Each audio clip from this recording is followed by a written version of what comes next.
Garden zones were developed by the USDA to help growers understand which plants are most likely to thrive at a particular minimum temperature.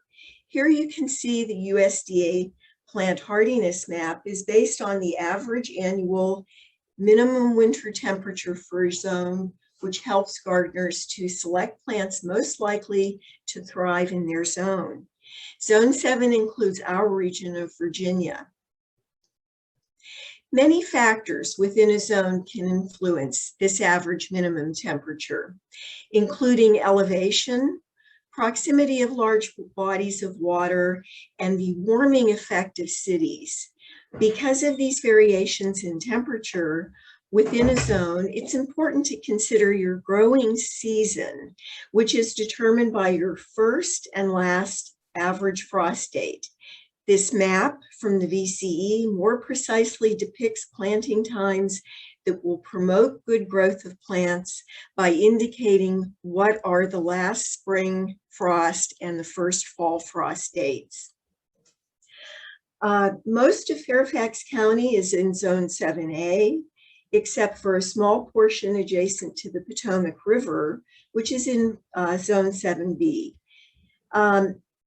Here in Zone 7, we have milder winter without the extremes of cold in the zones to the north of us, and the extremes of heat in zones to our south, placing our gardens in a very nice transition zone between these two extremes.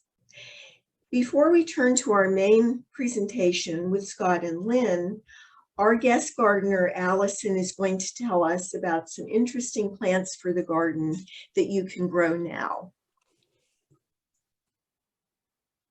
Allison? Great. Thank you, Miriam. I appreciate it. Welcome, everyone, to your Highbush Blueberry Talk. As Miriam mentioned, I'm going to talk a little bit about a couple of plants that you can be thinking about right now for your gardens. And the first one of these is called Cosmos. That is a picture there of Cosmos, and it's a particular cultivar called Cosmos bipinnatus. This one grows to be about 4 feet tall, but there are other cosmoses that are a little bit shorter, maybe down to 2 feet.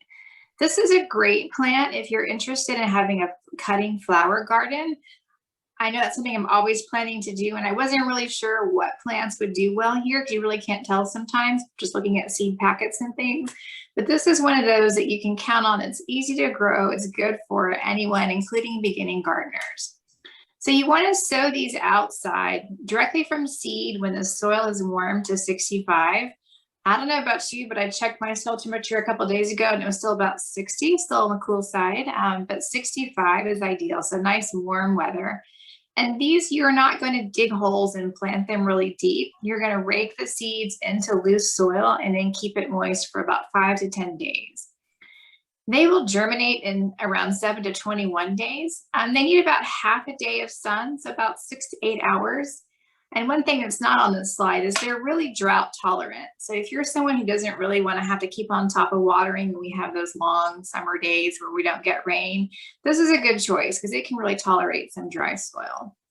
The other nice thing about these is that they keep blooming after the blooms have been spent. You can cut them back.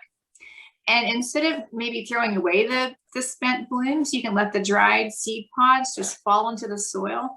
And this will help the plant actually regenerate, be thicker, you'll get more blooms out of it. So just cut them right off, those flowers, let them fall and let them kind of regenerate themselves the way that they would in nature. It will bloom all summer long, which is really nice because not that many things will do that.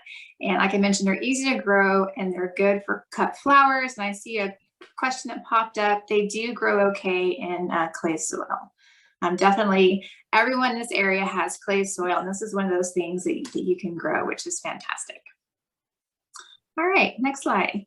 So my second plant for today is the spider plant, and these have been around probably in your house, in your mom's house, in your grandmother's house for a long time. They're very common house plants. They are part of the lily family from Southern Africa. They're a great container plant, and you can't really see in this picture, but the reason that they're called spider plants is they put off these little shoots that are essentially like a little miniature plant hanging off the edge of this greenery. So they look like little spiders dangling. So they're great for hanging baskets specifically. This is one that likes a really warm temperature. So the optimal temperature is 65 to 90 degrees. And that makes it a house plant for year-round growth. But in our area, we do have those warm and moist summers. You can actually use it outside as an annual. It has kind of a similar look to a grassy kind of plant like a liriope. So if you're looking for just a short-term, something that looks kind of like this, it can be done outside as well. Now, if you do have it inside or in a container, I think the one thing that is susceptible to is overwatering. These lilies are pretty good about storing water. They don't need to be kept moist all the time. You really want to wait for that top inch or so of soil to dry out. And then if you have it inside over the winter, it doesn't need nearly as much water because it's going to be more dormant. But just make sure that you're not overdoing it with the watering. Let it dry out a little bit. If you have it inside, it does suffer from some of the normal houseplant pest infections, things that other plants would get, things like aphids, whiteflies, etc. So if that becomes a problem, you can really just a lot of times knock it off with a spray hose of water. If that doesn't work, you can use a product like neem oil that will essentially, they suffocate the little pests on the plant. So another good one, just a fun one to think about, take it outside while our summers are warm and moist. And that's it for me. Okay, thank you, Allison. If you would like more information about what Allison has just talked about, here are the references that she's used. So thank you very much. And I think we'll move on to blueberries now. So I am going to talk with Scott. And Scott, thank you for joining us this afternoon for our Zone 7 gardening conversation. We know you have a lot of great information to share with us about the Highbush blueberry. Could you start by telling us about the genus it belongs to and where we might find it growing? Yes, certainly. The Highbush blueberry is a Virginia native plant that belongs to the Vaccinium genus, along with other lowbush blueberries, such as also cranberries, huckleberries, and lingonberries. The Highbush is native to eastern coastal regions above North America as well. And it's also part of the Ericaceae family or heather family. And like other heather family plants, the Highbush, they're adapted to living in low fertility habitats such as bogs and heaths. Obviously, bogs are a very wet environment, and the blueberry is naturalized into those areas. But do consider that it also likes its roots in a well-drained situation. So you see it naturalized in bogs or peat bogs, not swamps like you see in Louisiana, which is zone 9 or greater anyway, but more in peat bogs. And in those bogs, more on natural mounds within those bogs. So it can take sitting water for short times, but it does like to have soil that drains well and does dry out their roots in between downpours. A little bit of growing characteristics about the plant. You can see there's a multi-stem plant, grows to about 6 to 12 feet. So it does get large over time. One thing to consider when you're looking up where you want to plant this shrub or bush. A lot of people use them as foundation plants, so be aware that they can actually grow up and will grow over your windows, when they reach their more mature size. The bush itself has a lot of twigs, different colors. The twigs can be red or green, kind of grows into a conical shape overall. The berries are on the end of the twigs. They kind of grow in clusters, usually white. Sometimes they can be a little bit blue in color as well. And they bloom in mid to late summer, depending on how far north or how far south you have planted this bush, and it's in the different climate zones. One thing also to be aware of is Highbush blueberries are partially self-pollinating. The bee is one of the big pollinators of the Highbush blueberry. But if you want a larger harvest, you definitely want to cross-pollinate this Highbush with other cultivars. which will give you larger and bigger fruit during the harvest season and will increase the pollination. Okay, thanks, Scott. I don't think there are many people who don't love to eat blueberries, but didn't know what ornamental value they also provide. If I wanted to plant these in my garden, what are some of the characteristics of this plant that I should consider for the healthiest plants and the best berry yields? Sure. Well, the Highbush blueberry does like a lot of sun, so a very minimum of 6 hours, probably more towards 6 to 8 hours.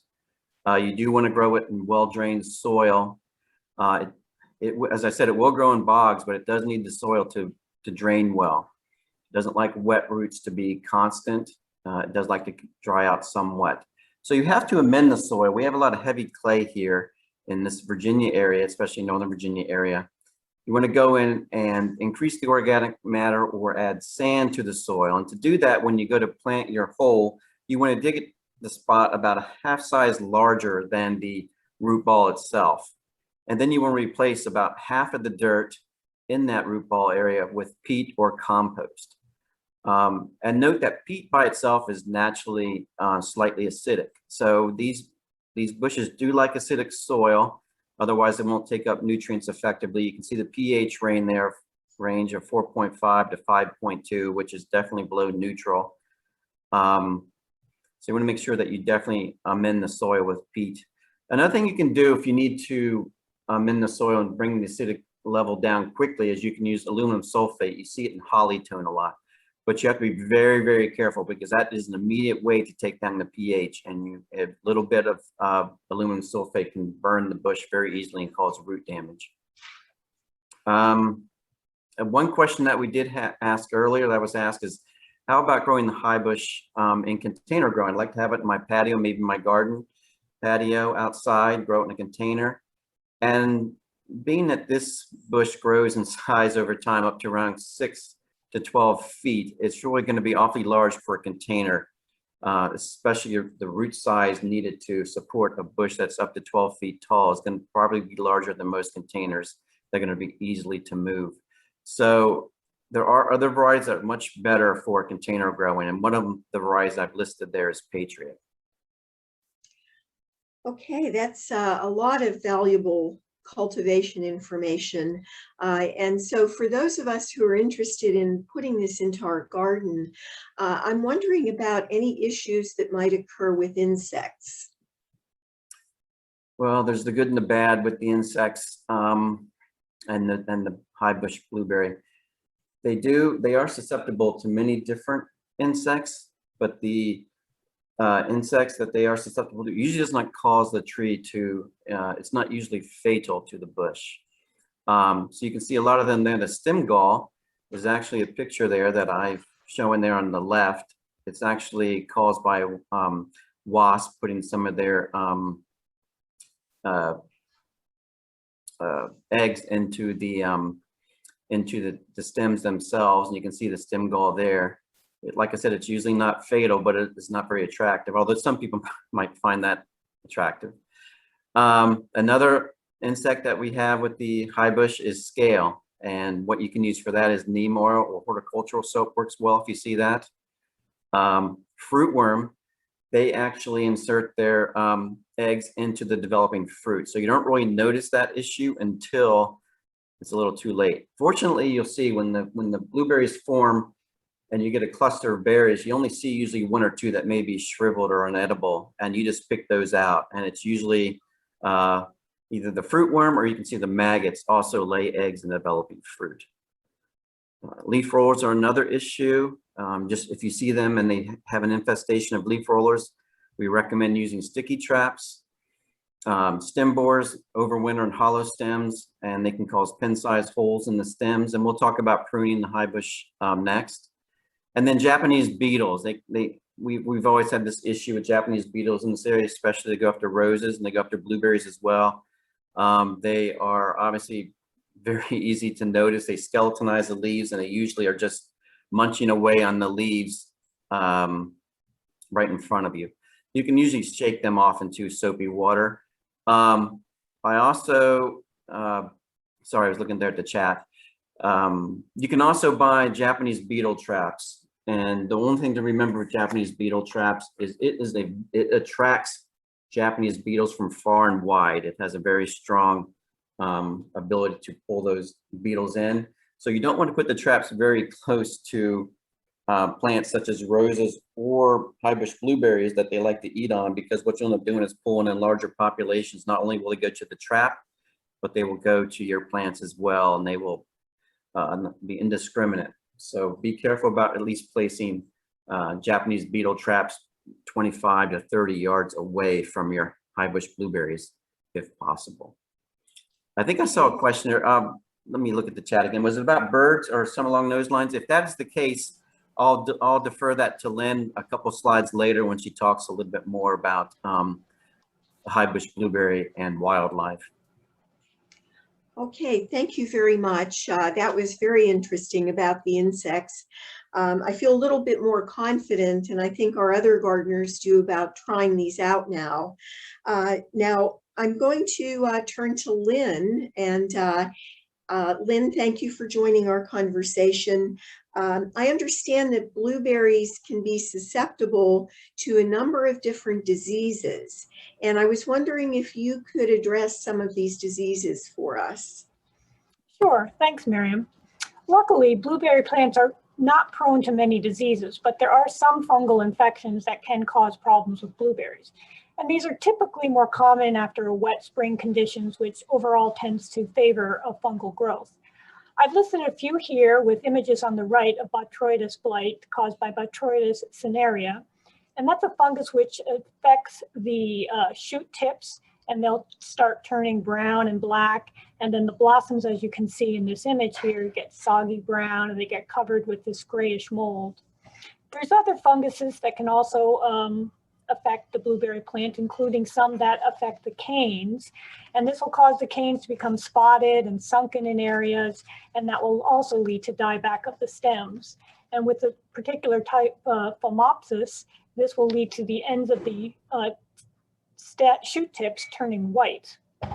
They could even have issues with powdery mildew caused by Microsphaeria vaccinae, but this doesn't have the typical appearance as when you see powdery mildew on other plants such as zinnias with the powdery white coat on the leaves. Instead, in the blueberry plants, this fungus tends to give it sort of yellow splotching on the leaves, and if you look underneath the leaves, it has sort of a reddish splotch there. And another fungal disease I'd like to talk about is mummyberry. Now, mummyberry is the most serious and widespread of the Highbush blueberry, and it also affects other varieties, including lowbush and rabbit-eye blueberries. Mummyberry it's a fungus caused by Manila vaccinae corymbosi, and the spores can affect the new spring growth. The stems and leaves and flowers, as you can see in this image, will start to wilt and eventually turn brown, and later become covered with a powdery mass of spores. When it affects the nearly mature berries, these will shrivel up and then fall to the ground, and then on the ground, then they're called, this is what the name comes from, the mummies. Now what happens with this is the fungus lives in these mummies over the winter, and in the spring, they grow into small brown fruiting cups. They look like little small brown mushrooms, but instead of a cap, they have a sort of upward turned cup. And from there, these spores get released and start the process all over. So the best way to prevent this or any fungal disease mentioned here is to use clean cultivation techniques. This includes removing and properly disposing of any fallen branches, leaves, or berries, and appropriate pruning, which Scott is going to talk about later. This pruning can help increase the airflow and limit fungal diseases. You can also cover old blueberry plants with a couple inches of new soil or new mulch. And if you cultivate or break up with a hoe the soil between the blueberry bushes, like after it rains, you can break up these fruiting cups as they're developing so that they're not able to develop and release their spores. You can also apply urea or fungicides at bud break through the bloom period, but after the flowers are pollinated, they can no longer be infected. So generally with proper cultivation and pruning to keep good airflow, these can be kept in check. Oh, that's really interesting information, Lynn. I think there's a lot of tips you had there that were very, very helpful. I was hoping you could talk about viruses that infect blueberries, because I've been reading about a lot of those recently. Well, there are several viruses that can affect the Highbush blueberry, as listed here. I've listed several of them, and I've included a couple of images of two different types. One is the scorch virus on the left, and one is the red ring spot disease, and you can see where it gets its name from. But viral diseases typically lead to browning and blighted blossoms, malformed leaves, and you sort of get an irregular growth as you do with viruses on other plants. But unlike fungal diseases, with the virus disease, once the blueberry plant has it, it will always have the virus. You can't just prune it away. So viruses are spread by vectors such as aphids or other small insects that carry the virus from plant to plant. So the best way to control viruses is really pest and aphid control. There are resistant varieties that can be planted, and you can look for this when you purchase your plants. You want to look for healthy, disease-free stock from a nursery.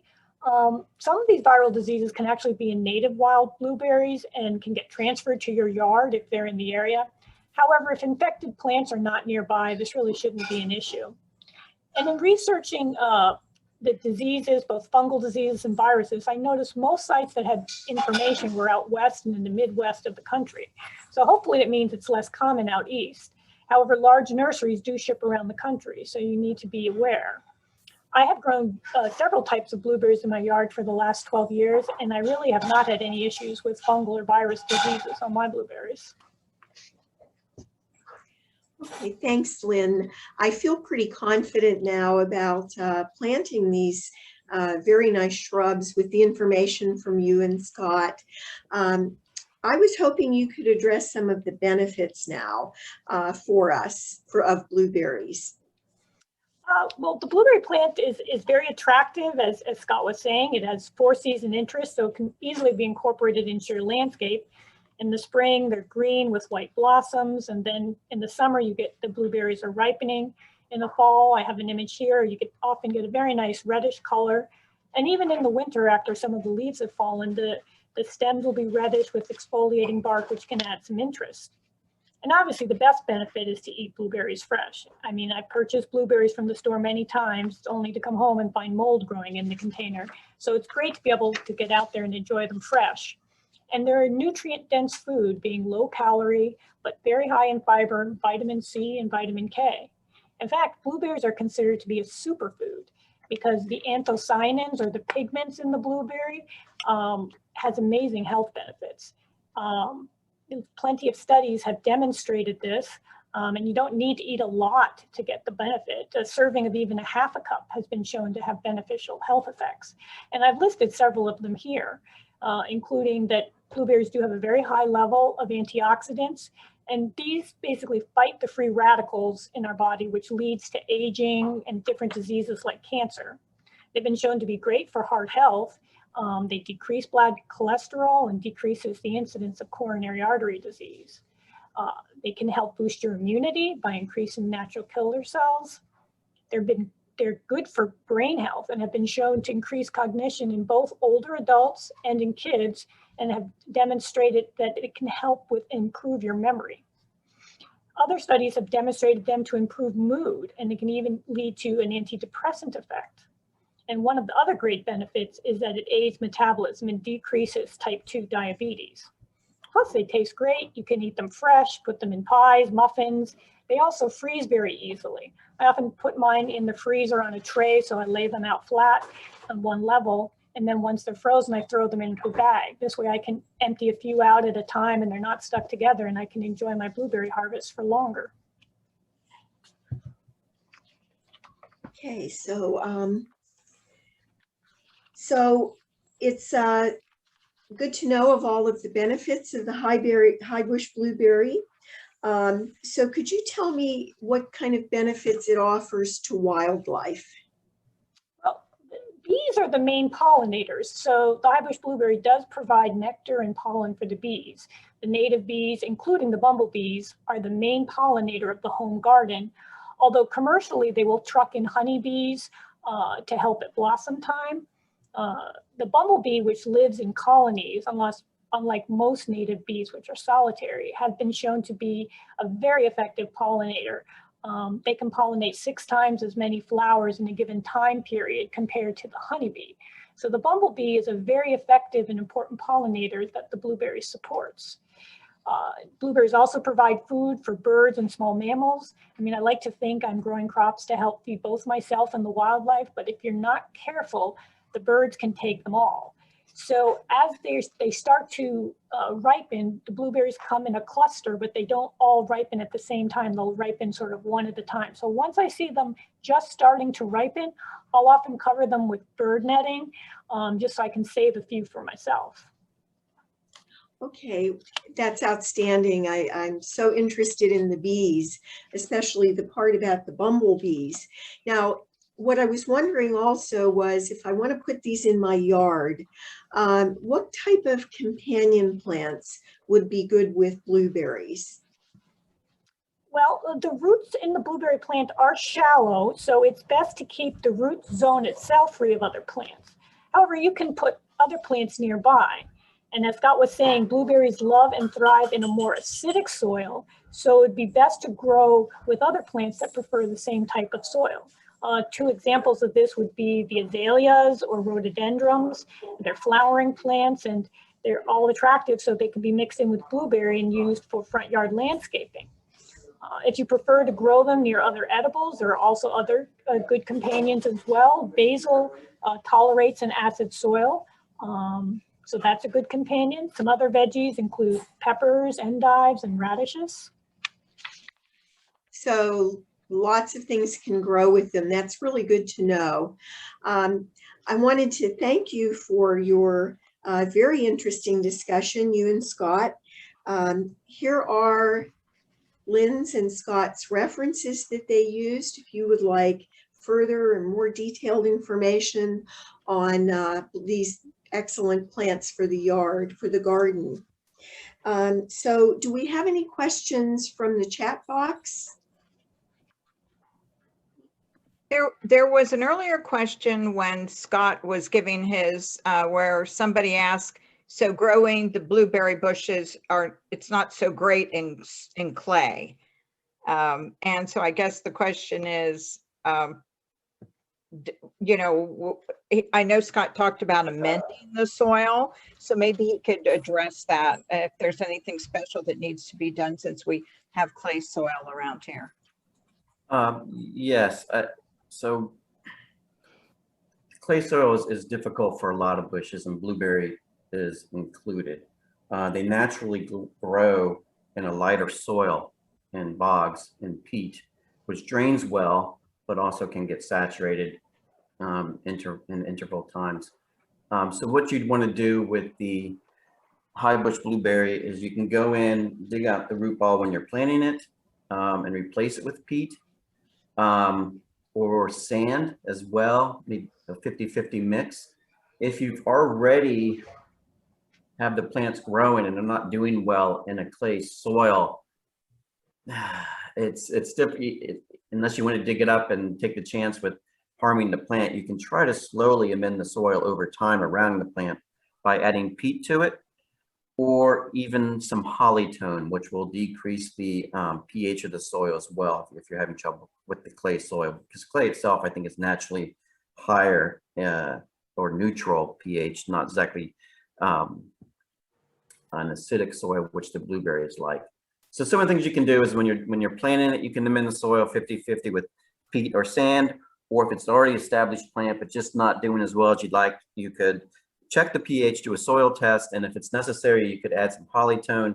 There are some other more caustic ways with aluminum sulfate that will reduce the pH immediately with contact with the soil, but you have to be very, very careful with that. Otherwise, you will damage the roots of the plant and it could be fatal. Do you mind if I follow up with a quick question? Sure. So do you have any experience putting perlite in the garden to lighten the soil for blueberries or other bushes like that? Or do any of the panelists, and how do they feel about that? I don't have it doing directly with the Highbush blueberry. I do have a vegetable garden, And a lot of times my indoor plants, when I'm repotting them or have the old soil, and obviously I don't want to just throw it in the trash, I put that soil into my garden. I don't see how it can be anything but good. But as far as actually seeing it used where it's specifically said to use perlite, I haven't seen that, but I don't believe it would be anything disadvantaged to do that. I don't know if anybody of the other people on the call have any comments about that. I haven't seen anything with the perlite, but as far as the soils, mine are sort of just in the soil that is here, and they seem to be doing okay. I have amended a little bit. I usually put compost around anything I'm planting. I just always throw compost around it, and they seem to do okay. Yeah, okay. All right, any other questions? Okay, we had 2 questions from the public during the registration process. And the first question was from Anna on when and how to prune Highbush blueberries. And I'm going to let Scott take that. Okay. When you're pruning plants, 9 times out of 10, the rule of thumb is to prune in the winter, right? When they're dormant, their sap has not risen up through the canes, same as a tree or any other plant. I think there's always some exceptions to the rule. People do prune privets and the hedges. I prune my spirea as well, and that sometimes will rebloom. But with blueberries, you want to prune them in the winter for several reasons. One, as I just said, they're dormant. There'll be less damage to them as if you were to prune in the summer. The other is the flowers are produced on 1-year-old wood. So if you go in and prune at the wrong time or prune out too much, you will adjust your harvest. So you usually see that that you want to prune in the winter time. You want to be very careful to notice where the flower buds are when you do that, and only take out a few. And usually when I prune, I'm usually pruning more towards opening up the center of the plant. Lynn had gone through and talked about viruses and other issues that can happen to blueberries. So I often go in, or with other bushes that are similar, and try to take out cross-growing branches, older canes, whatever, to increase the air circulation, which will reduce diseases. And then again, I also go in and look for anything that's damaged as well. And then just the overall look of the plant to try to keep a nice general shape. You can prune sometimes, obviously in the summer, only for what I limit to for when there's damage, maybe coming in from a storm or something along those lines. And finally, I would not, and you do not want to prune first-year plants. They come from the nursery pretty well set. They need to get established, get settled in, have at least 1 year growth. And then in the second year, if you see some issues or you want to adjust the harvest, or you see some canes that maybe are growing in directions that you'd like to adjust or lighten the plant, then I would at least hold off till second year. Even in that second year, I would not prune very heavily at all. And remember, you're only pruning out selective canes. You're not shearing the plant. Okay, that's very important, I think, for beginning blueberry bush growers.